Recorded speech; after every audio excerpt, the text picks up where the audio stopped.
Maître Joseph-Claude Biega, quel est le diagnostic que vous faites? Je retiens de l'intervention de Maître Assirac, en réalité, on ne pouvait pas attendre un miracle au foot, alors que dans les autres secteurs, on a du mal à obtenir des résultats probants. Je ne prends peut-être pas la même trajectoire, mais le résultat est le même. On n'attendrait pas un miracle. Encore que le miracle peut arriver, le football c'est un jeu.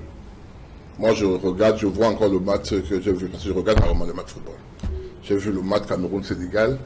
Lorsqu'on a remarqué le premier but, on a terminé 2-1. Il y a eu une action offensive qui s'est terminée à quelques pas du poteau du gardien sénégalais. Si cette balle était entrée dans le but, le match n'aurait pas pris la tournure où on a eu 3 ans. Donc il suffit d'une petite erreur, d'un petit jeu pour que ça rentre. On a vu comment Kevin a remis la balle lors du match contre Guinée à un adversaire, ça nous a marqué un but. On ne voit pas dire qui a demandé de mettre. Donc moi je dis cette histoire de se focaliser sur les autres, sur l'entraîneur et tout, surtout et tout, ça devient malsain. Parce que ça ne date pas d'aujourd'hui, ça ne date pas de la CAN. Depuis que Eto'o est venu là, ça a commencé. On l'a attaqué, on a donné tous les noms. Sam Soya, je ne sais pas quoi, Bénard, c'est le Bossu. Après, c'est Dadis Camara. Quel rôle, avec quel intérêt? Pourquoi on l'appelle ainsi? Tout simplement parce que sa tête ne plaît pas. À ce que, lorsque j'entends le consultant, je veux dire, mon voisin de gauche, il parler des gens qui ont écrit, mais on sait que tout le monde écrit. Pour les intérêts, on sait que beaucoup de personnes ne les portent pas dans le cœur pour telle ou telle raison, qui sont des raisons essentiellement financières ou d'intérêt, plus ou moins politiques et autres, on le sait. Donc c'est pas ça le problème. Moi je ne pense pas que ce soit ça. Et je dis tout à l'heure, on parle de bilan, moi vous oubliez quand même de dire que le Cameroun a été qualifié à la Coupe du Monde avec cette affaire, ce même entraîneur. Et que depuis pratiquement 90, c'est la deuxième belle prestation du Cameroun à la Coupe du Monde. Et là, ce Cameroun bat le Brésil, on vous dit non, c'est l'équipe B. C'est ça. C'est-à-dire qu'on a battu l'équipe B. Oubliant que nous-mêmes, on avait une équipe où les ténors étaient absents. Donc je veux dire que cette tendance à vouloir trouver des boucs émissaires pour justifier les le mauvais comportement, le mauvais travail des joueurs, pour moi, est inopérant. C'est pas normal. C'est pas normal. Ben, en plus, quand on nous dit tout pour motiver la jeu plusieurs fois, hein. Parfois on a invité, il n'est pas venu. Hein. Les joueurs n'ont pas vu un plus-value de particulière, même Gandu, etc. Donc, cessez de jouer le rôle de l'entraîneur. L'entraîneur est la personne la mieux placée pour connaître quel joueur il peut mettre et selon ses intérêts. Et lorsque vous vous immiscez, vous donnez l'impression que s'il suit votre classement et qu'il échoue, vous ne direz pas que non, il a échoué sur notre classement. Et je dis, le football camerounais ne se limite pas au football senior. Vous avez oublié de dire sur ce plateau que le 23 dernièrement en janvier, après peut-être 2 semaines, le Cameroun, les Honda 20, les filles, ont été élus, ont été qualifiés pour la Coupe du Monde. C'est une réalité. Pourquoi vous n'en parlez pas? Et c'est Eto'o qui est président. Pourquoi que Eto'o ne va pas dans le vestiaire avec ses filles pour leur dire, pour les galvaniser? Le fait pour lui d'aller dans le vestiaire a-t-il pour plus un impact de toujours pour impact d'empêcher que les gars jouent bien.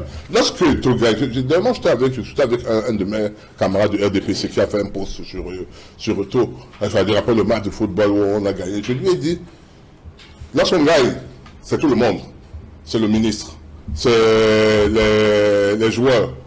Lorsqu'on perd, c'est Eto'o. Soyons conséquents. Si vous estimez que lorsqu'on perd, c'est Eto'o a donc d'intérêt à ce qu'on gagne. Là, non, intérêt, c'est qui galvanise les joueurs.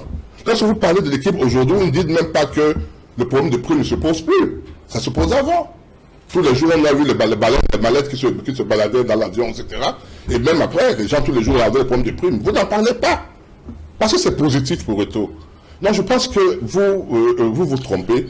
Chaque fois que vous pouvez, vous allez canaliser votre analyse sur des personnes.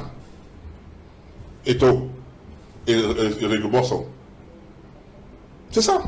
Eto'o, il parle beaucoup de lui-même, il a ceci, il a ceci. Je vous le dis, et je l'insiste. Je l'avais dit une fois, quand je disais ça. Personne, aucun d'entre nous sur ce plateau, n'a fait autant que toi fait pour ce pays. Aucun. Ah bon? Si.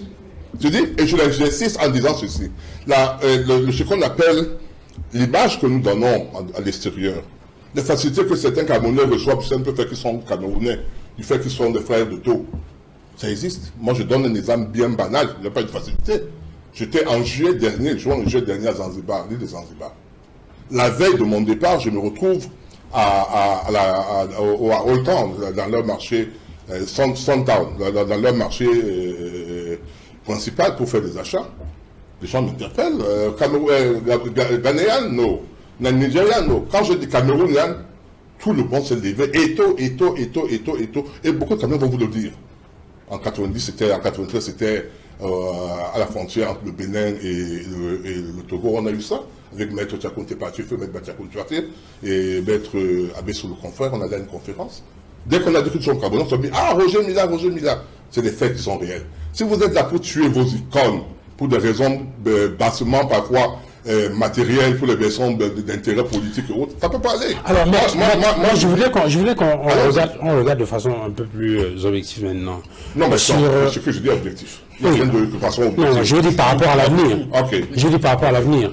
Alors, oui, parce que là, vous avez dit que vous n'êtes pas d'accord avec ces considérations qui prennent en compte les... La question que je pose, c'est, est-ce que, de votre point de vue, qu'est-ce qu'il faut faire aujourd'hui? Parce que, on doit quand même reconnaître que le niveau que le Cameroun aujourd'hui occupe aujourd'hui sur la scène du football mondial n'est pas... cette place-là n'est pas celle des années d'il y a 15 ans, 20 ans, comme l'a indiqué quelqu'un. Il n'y a pas 15 ans, mais la question... Que Eto'o était là ou que Son était là. C'est ça le vrai problème. Comprenons-nous. Moi, je ne suis pas sur les questions de... La question que moi je pose maintenant, c'est de savoir comment on fait dès à présent. Parce que il faut quand même rappeler qu'il y a, pendant plusieurs années, le Cameroun a tutoyé les grandes nations de foot. On a eu des ballons d'or, parmi lesquels, justement, ce Eto'o et d'autres. Aujourd'hui, on est pratiquement la risée de tout le monde. Au point où vous avez écouté la réaction de...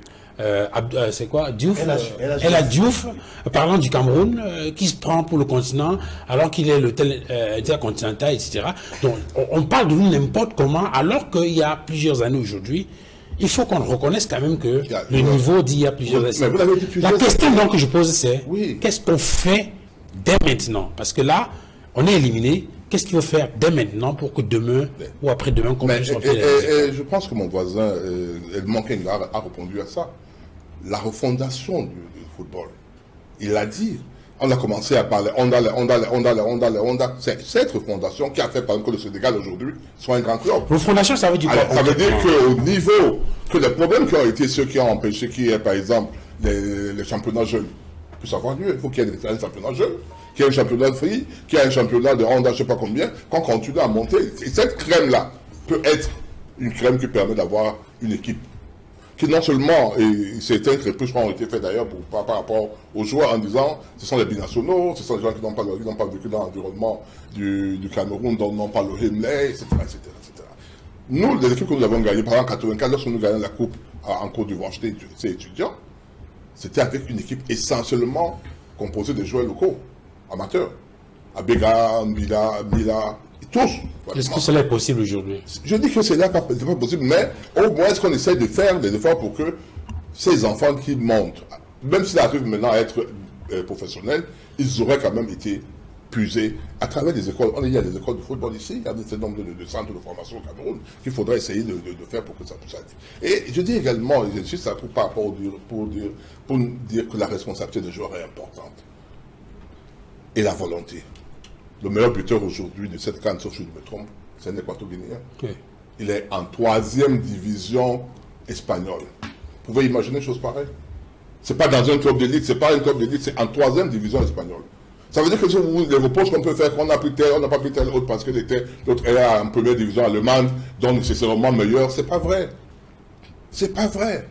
Et il y a des gars qui sont en 1e division allemande, qui sont en 1e division française, qui s'engageraient moins pour plusieurs facteurs que ceux qui sont par exemple en 2e division, qu'on a vu comme ou en 3e division, comme j'ai dit tout à l'heure.